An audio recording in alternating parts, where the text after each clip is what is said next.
Diversity and inclusion. Diversity is any dimension that can be used to differentiate groups and people from one another. In a nutshell, it's about empowering people by respecting and appreciating what makes them different in terms of age, gender, ethnicity, religion, disability, sexual orientation, education, and national origin. Each individual in an organization brings with them a diverse set of perspectives, work and life experiences, as well as religious and cultural differences. The power of diversity can only be unleashed and its benefits reaped when we recognize these differences and learn to respect and value each individual, irrelevant of their background. Inclusion is an organizational effort and practices in which different groups or individuals having different backgrounds are culturally and socially accepted and welcomed, and also are treated equally.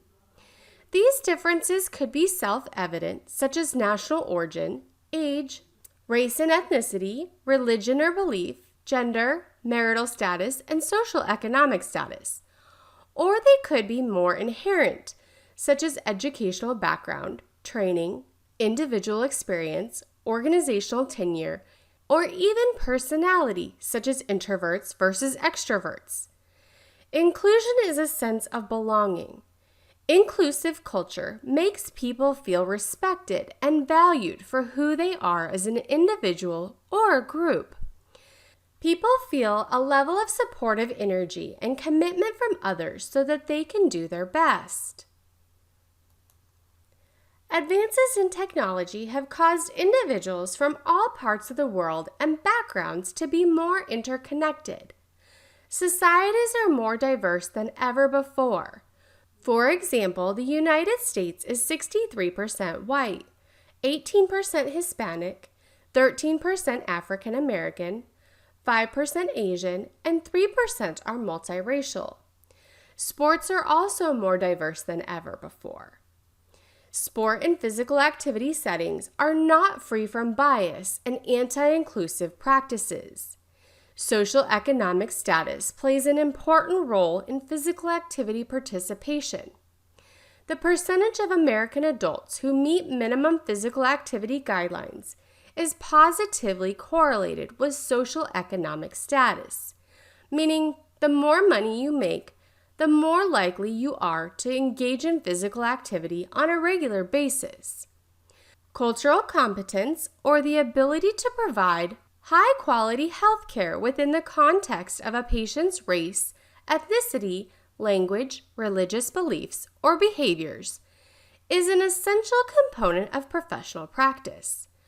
Professionals in health, exercise, and sports science must be culturally competent and equipped to effectively work with people from diverse backgrounds. Not all groups have equal access to care, including mental health or physical health resources. A health disparity refers to a higher burden of illness, injury, disability, or mortality that's experienced by one group relative to another. A healthcare disparity typically refers to differences between groups in health insurance coverage, access to and use of care, and even the quality of care. Disparities occur across many dimensions, including race or ethnicity, social economic status, age, location, gender, disability status, and sexual orientation. Why do health and healthcare disparities matter? Disparities in health and healthcare not only affect the groups facing the disparities, but they also limit the overall gains in the quality of care and health for the broader population and result in unnecessary costs. Addressing health disparities is increasingly important as the population becomes more diverse. Inclusion makes sense not only from a moral perspective, but from a performance perspective as well.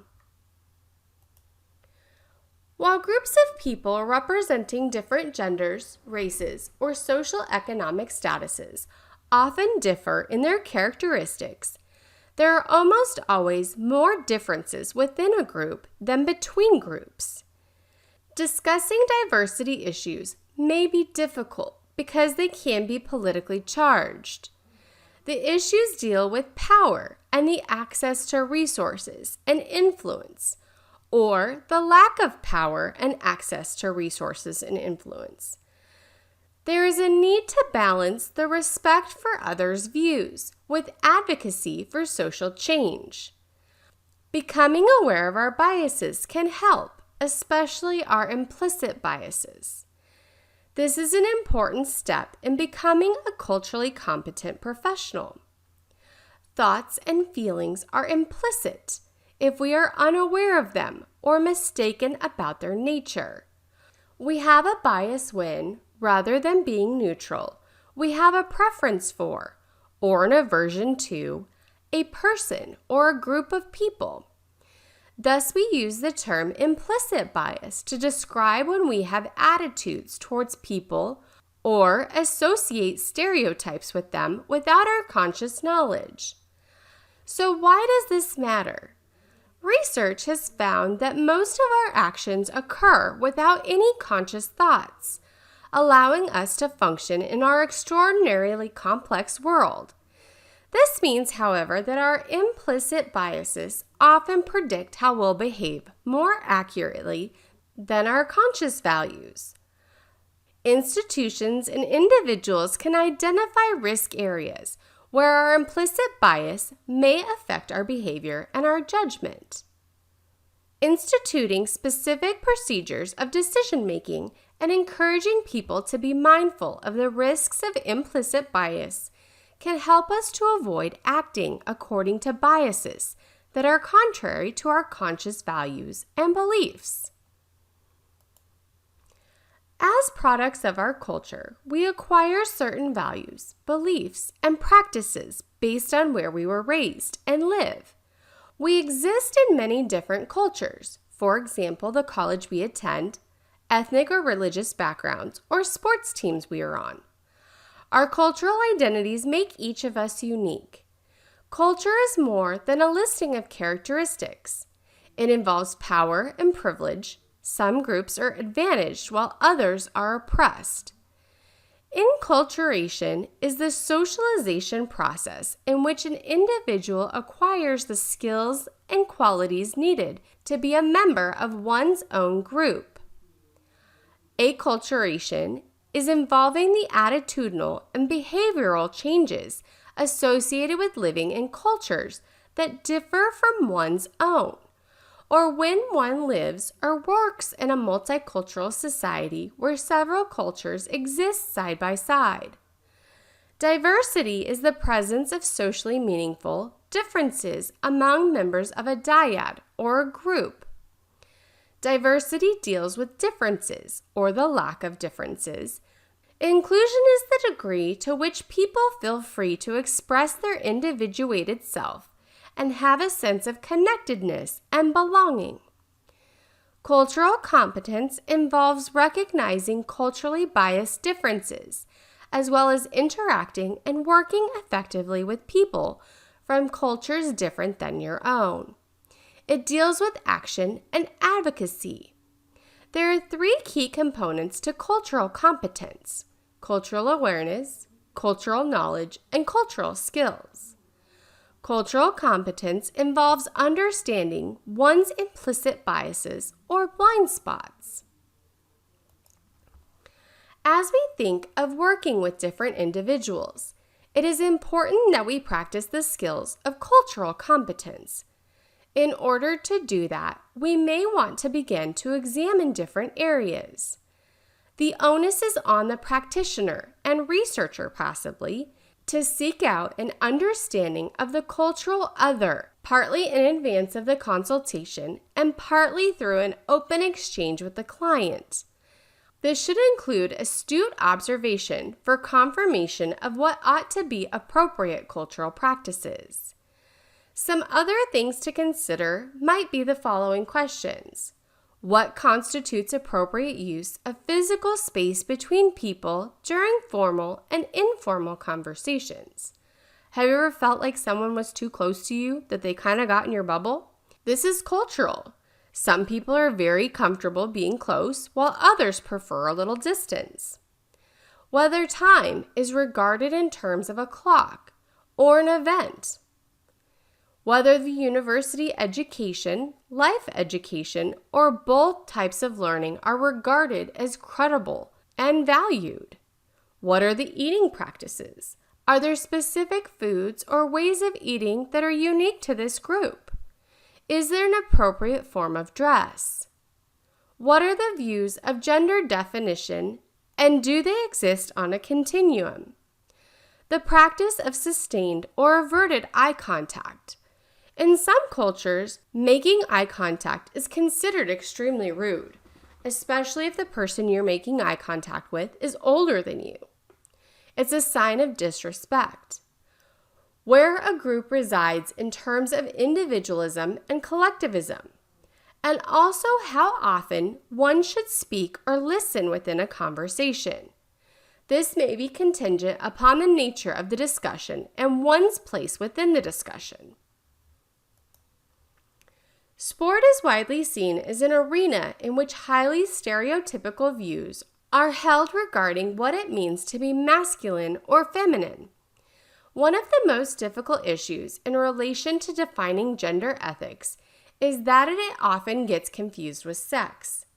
The simplest way of differentiating between sex and gender is to remember that sex is biological and refers to the body. Gender refers to socially judged traits that can be applied to the bodies of any sex. That is, gender applies to socially defined characteristics of masculinity and femininity. Sport and physical activity participation differences between men and women are influenced by gender role stereotypes and expectations. Females' lower perceptions of competence and lower interest in sport may result from parental socialization practices. Evidence suggests that gender stereotypes contribute to young women dropping out of sport participation because women in sport are often seen as being non-feminine. Similarly, men who do not fulfill a masculine stereotype have reported feeling intimidated and excluded from sports participation. More than half of all gay, lesbian, or bisexual sport participants conceal their sexual identity from their team or club and report feeling unwelcome. Alternative models to traditional gender role stereotypes are needed. Despite increases in sport participation by females, women in sport leadership positions have lagged behind. For example, there's a lack of women coaches for women's teams and even sports administrators. A lack of women in sports leadership results from a macro level or societal factors, such as sport leadership may be viewed as masculine, and macro level factors such as low self-efficacy. Women continue to break history and now are filling more of these roles than ever.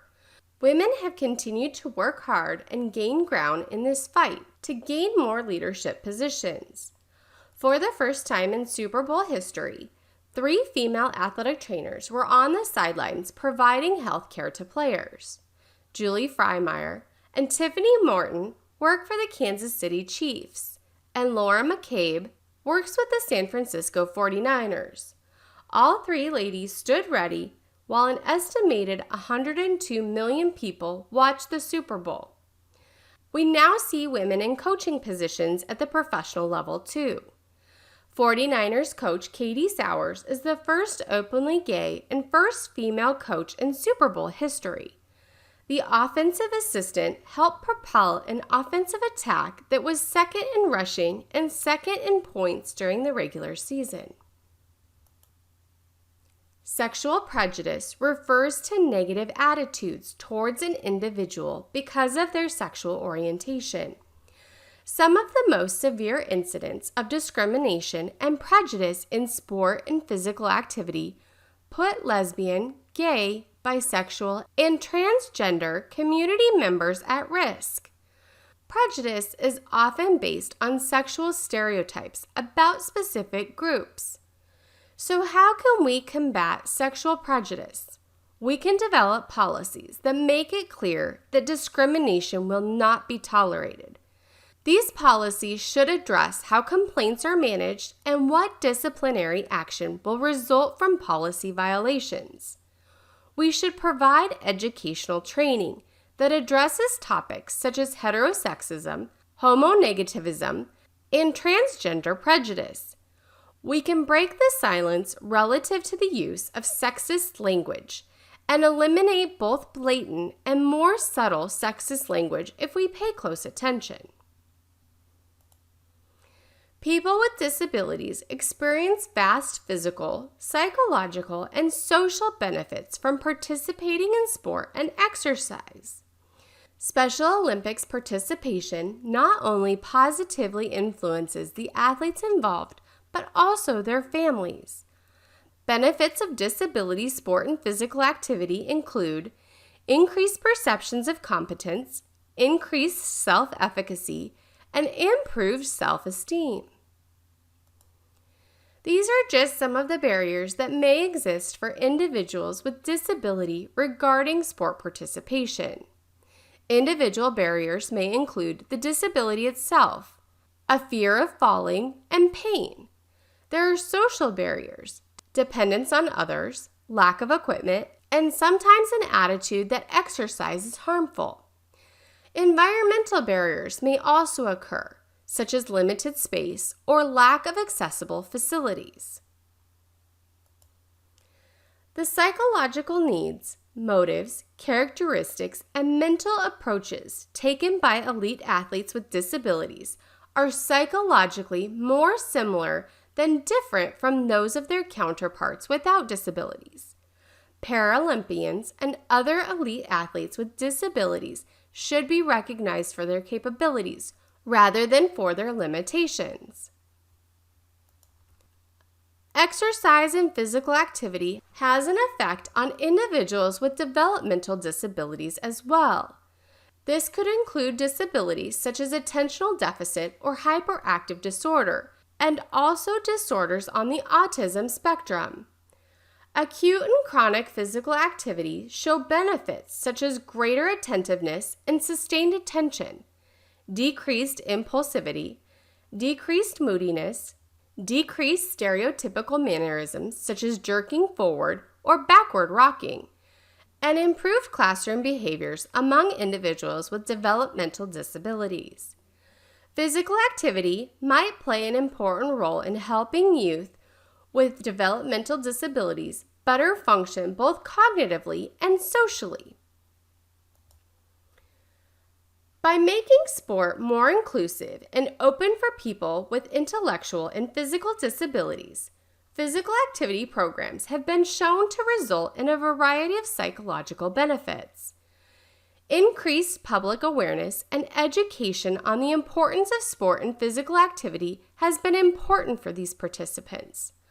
We want to be aware of the potential biases. For example, some people may look at this and say people with disabilities will not be interested in participation.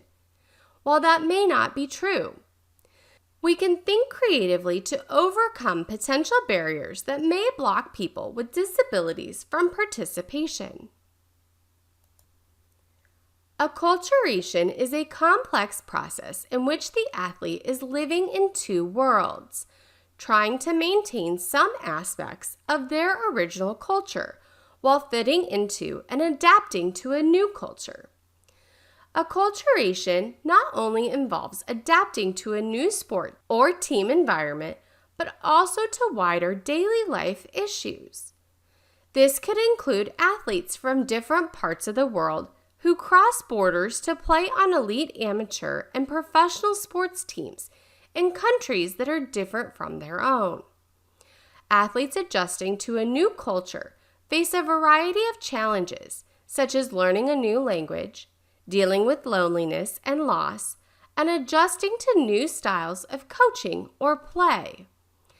Coaches and other support staff need educational training focused on developing cultural competence and deriving strategies for providing support for their immigrant and migrant athletes. Athletic groups should provide athletes with cultural education and support to assist them in adapting to their new culture. This will help them to feel like they belong and will help to deal with feelings of loneliness and isolation. Acculturation can be a difficult process for athletes. Ryba, Stambolova, and Ronkainen developed a model to understand the athletic cultural transition. This model is composed of 3 stages. The pre-transition phase, the athlete physically and psychologically prepares to move to the new culture by dealing with issues such as the effect of moving on one's family and the benefits versus the detriments of moving. Acute acculturation phase is the second phase. This is where an athlete works to fit in with their new team and tries to understand the norms of fitting in and belonging to the new team and culture. And lastly, we have the sociocultural adaptation phase. The athlete comes to terms with themselves and their previous cultural identity and repositions themselves in their new culture. Being aware of these phases can help to support efforts to assist athletes in making a smooth transition to a new environment. Diversity can have a positive and meaningful impact on performance. More diversity in groups and teams enhances performance by increasing the number of perspectives being considered, generating a greater number of options for action, and enhancing our decision-making capabilities. Diversity, when combined with proactive diversity strategies, results in improved athletic success. While diversity training can facilitate performance, alone it is not enough, nor is implementing such training an easy process. Top-level program support and organizational commitment is needed. Consistent proactive strategies need to be systematically and continuously emphasized so that deep organizational structural changes are implemented. Cultural awareness is more than noticing, understanding, and accepting differences in others. It requires considerable self-awareness. Everyone has cultural blind spots or implicit biases. The values, norms, cultural skills, and worldwide views shaped by one's own culture that we take for granted and assume that others share. Often we are unaware of these cultural blind spots. Becoming more self-aware through reflection and talking to others about our own views and practices is key.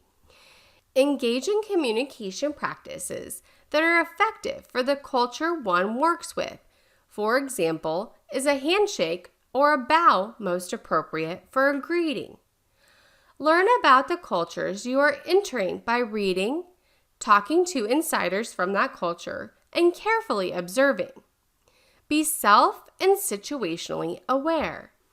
If you are in a coaching situation or a position of power, I would encourage you to make teaching tolerance a routine part of the instructional decision-making process. Create a space and time for youth to discuss world events and expose youth to evidence of injustice. The world is better the more educated and sensitive that we all are. Each one of us has to play our part.